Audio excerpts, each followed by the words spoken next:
there was a bunch of people that reached out that said they wanted to know more about South Devons. So I interviewed Dar and Pete Hayes, but my audio experience isn't the best because we're at a trade show and I don't have a microphone. But if you want to know more, all of Dar's information is down in the description. Enjoy. So we're here with Dar, the legend himself, former president of the South Devon Association.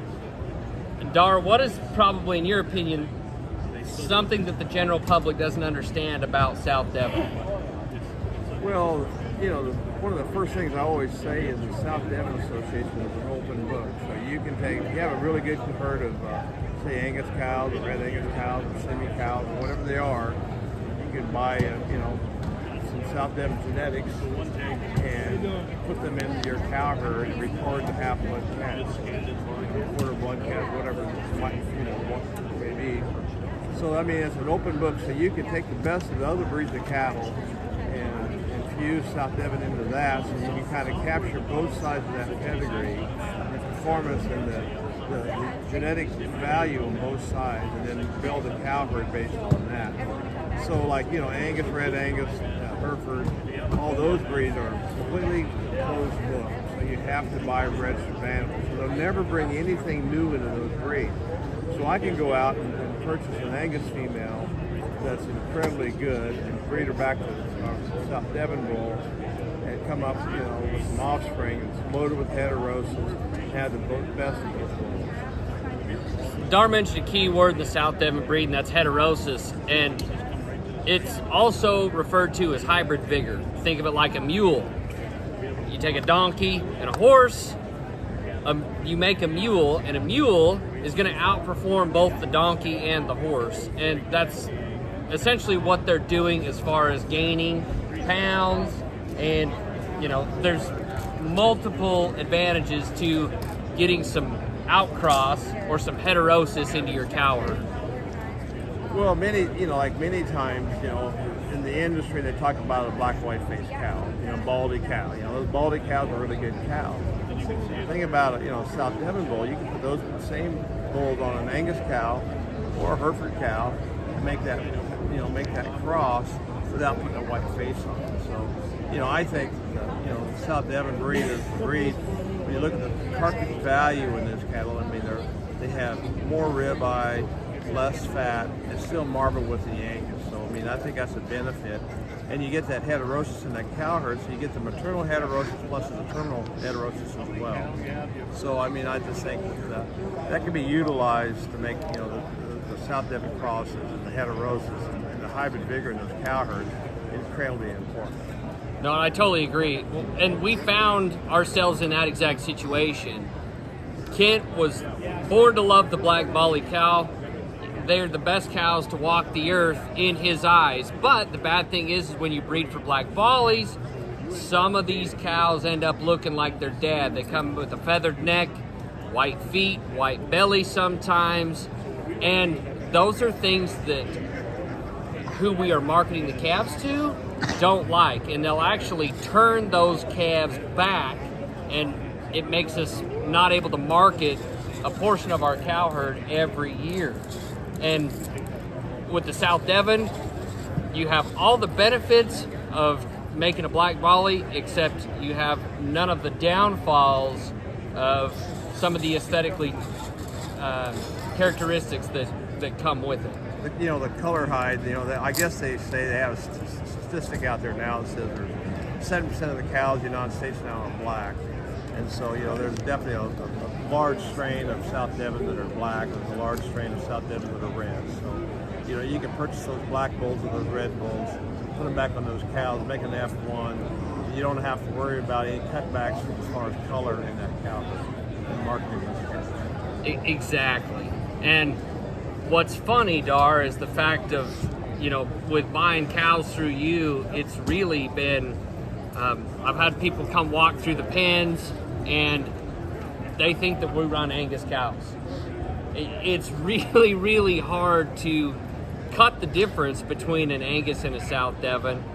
And Dar, your operation is all about good cows that perform, not only on the hook, but also they make a living out in the pasture as well. Right. Well, let me go back in history. In 1986, we bought the first South Devon cows. And my objective has been since the very beginning is to make those South Devon cows have the South Devon genetics, but make them look as close to a good Angus cow as I possibly could. So, we worked on udders, we worked on feet and legs, we worked on the head, to make a little smaller head from the South Devon breed. And so like now, we've infused Angus in our cattle a couple different times, maintaining the South Devon herd. So, we've made a couple times in the history of DLCC ranch, we went back to make half-bloods, then we made 3/4, 7/8 purebreds. So, but we'd go back, grab the best genetics available in other breeds of cattle and put it right back into the South Devon breed. So, our cow herd is designed to cross on Angus cows without really missing a hit. You would never know there's that much heterosis in that calf crop, but you're carrying that South Devon genetics on an Angus female, and I think the benefits are there. And our cow herd is pretty consistent this time. Yeah, well, in talking to Dar, you've delivered bulls all across the United States, whether it's from New York to Florida to Arizona, up into the Pacific Northwest or in the Rocky Mountains where I'm at. Where is the place that you've been most surprised to where you delivered a bull and you've gotten really good results? Well, we have a customer from Arizona, and of course, in the South Devon bulls, Minnesota, there's winters. We have a lot of precip in the summertime. So we delivered the bulls to Jeff and Suzanne Mingus. I sent a picture back to Lynn of where the bulls are going to go, and Lynn said, I think they're going to die, But those bulls acclimated within 6 months. They learned how to browse in that terrain and that territory, and picked right up. And like Jeff had told me, so they just have to learn how to eat and breed cows. And so we've sold several different bulls down there in New Mexico as well, and those bulls just acclimate. So that's the most high severity. But again, there's parts of Idaho, Utah, Nevada where it's pretty deserty, and those bulls, they thrive and survive and do a nice job. And most of the time, most of our guys that buy our bulls get an extra year or two out of those bulls because they just don't fall apart. They stay sound, and they keep moving and breeding cows. So, I think that's a benefit to the guys, commercial guys that buy them. We'd like to sell bulls, sooner than, on a 3-year rotation, but some of those guys get 4 to 5 years out of it. Yeah, no, there's clear advantages to the South Devon breed. So Dar, your annual sale's coming up April 19th, 2025. You'll be able to find a link to Dar's website where you can request a catalog or view it digitally. It's in the comments or in the description of this video. So now we're going to switch seats. This is a seed stock producer's point of view. On. But now we're with Pete Hayes.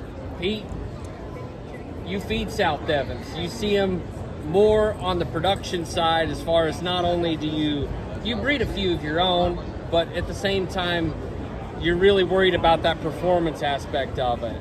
Yeah, we feed our calves out, so we have to have something that will make it through all the way to the rail.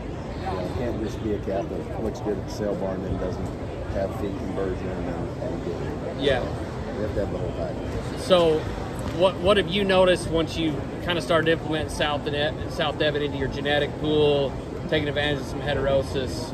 What are some of the benefits you've seen? Our feed conversion is really good. Our carcass weights, our quality grades, everything. We're getting real good premiums on the rail for our own cattle. Really? Is it a noticeable difference? Yes. Really? I mean, we've had a lot of cattle that have had literally $100 a head premium. And granted, it's not all of them by any stretch. Right. But we'll see cattle going through that are prime yield grade ones. And that's huge money. Right. And well, like we said yesterday, and we'll have to clarify, I did not come up with this, but everybody needs to look this way: is you buy genetics, not feed. Right. You know, and that's for the genetics. Yes, you might pay for buying a bull, but it's not something you got to buy year round. Exactly. It's a one-time cost. No, and I agree. That's worth a lot. Right. Well, and you see some of these different outcrosses, and trying to keep things palatable for the market that you have. Also, I think that I've heard that South Devons are an English outcross. They're not a continental breed, and so you still have a lot of the carcass similarities that people really like in the Angus, but you get to take advantage of the heterosis, and it seems like pretty dang evident. Oh yeah, I mean you're getting the best of both worlds. You're getting the cow that looks like that, right? And plus you're getting the big time hanging weight carcass that the plant's looking for.